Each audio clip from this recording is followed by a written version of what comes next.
Hi everyone, जैसा कि आप लोग जानते होंगे सैफई मेडिकल यूनिवर्सिटी, जिसे हम लोग शार्ट में यूपीएमएस सैफई के नाम से जानते हैं।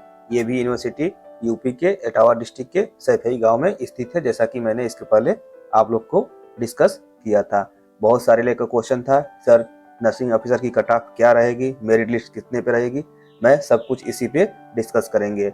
जो आप लोगों ने एग्जाम दिया था 30 मार्च 2024 को आप लोग का एग्जाम था, हम इसी पर डिस्कस करेंगे। कट ऑफ क्या रहेगा, मेरिट लिस्ट कितने बनेगी, क्वालिफाइंग मार्क्स कितना रहेगा। यूनिवर्सिटी की वेबसाइट पे पहले ही लोड करके आप लोग को बताया है कि मिनिमम क्वालिफाइंग मार्क कितना है, मतलब आप उतना नंबर पाएंगे तो क्वालिफाई कैंडिडेट में काउंट होंगे, अदरवाइज आप क्वालिफाई कैंडिडेट में काउंट नहीं होंगे।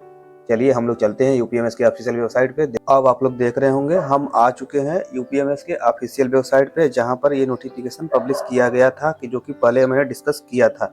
आप लोग देखिए point number 11, pattern and scheme of computer based test, जो कि मैं आप लोग को रिकॉल करवा रहा हूँ। आप लोग पहले इसको देख चुके हैं। आप लोग देखिए स्कीम ऑफ एग्जामिनेशन, ड्यूरेशन आप लोग जानते हैं, आप लोगों ने एग्जाम दिया जो उसका 3 घंटे टाइम मतलब 180 मिनट आप लोग को दिया गया था, जिसमें से आप लोग को 200 क्वेश्चन दिए गए थे। 200 क्वेश्चन 600 मार्क्स, मतलब एक क्वेश्चन 3 मार्क्स था। तो आप लोग का टोटल मार्क्स कितने मार्क्स का, 600 मार्क्स का था। आप लोग ऐसे समझिए, जो कि आप लोग को पहले इसको आप लोग एग्जाम दे चुके हैं, मैं उसके बारे में डिस्कस कर रहा हूँ। अब इसमें देखिए आप लोग पॉइंट डी में minimum qualifying marks of computer based CBT will be, मतलब आप लोग ऐसे समझिए, आप लोगों ने जो एग्जाम दिया था उसको क्वालिफाई करने के लिए आप लोग को 40% for general, EWS and OBC, मतलब आपको 40% जनरल के कैंडिडेट हैं, ईडब्ल्यूएस के कैंडिडेट हैं, ओबीसी की कैंडिडेट हैं, तो आपको 40% लाना पड़ेगा।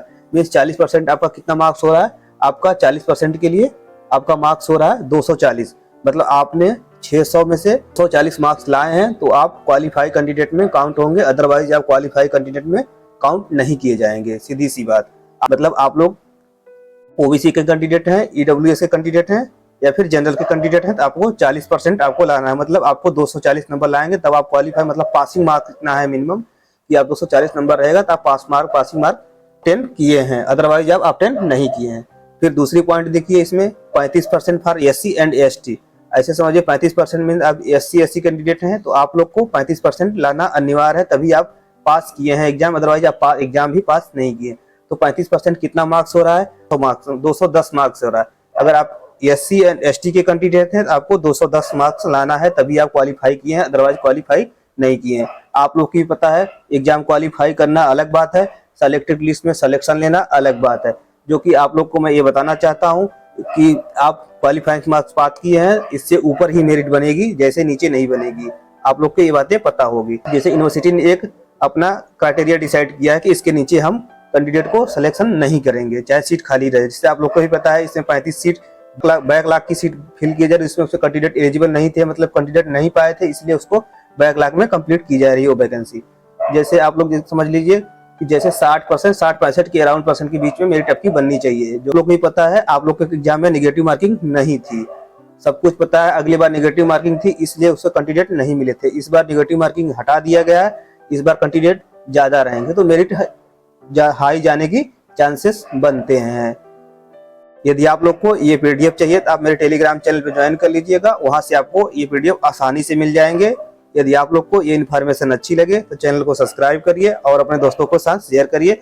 किस कैटेगरी से हैं, आपको कितना % मार्क्स लाना है, इतना तो पता चल जाए। रिजल्ट आते आते सब कुछ आप लोग को पता चल जाएगी कि हमारा मार्क्स कितना आ रहा है, हम सिलेक्शन में हैं कि नहीं है। आप लोग ऐसे भी जानते होंगे कि क्वालिफाई करना अलग बात है, सिलेक्शन लेना अलग बात है। जैसे ही रिजल्ट आता है मैं आप लोग तक पहुंचाने का काम करूंगा। थैंक यू, धन्यवाद।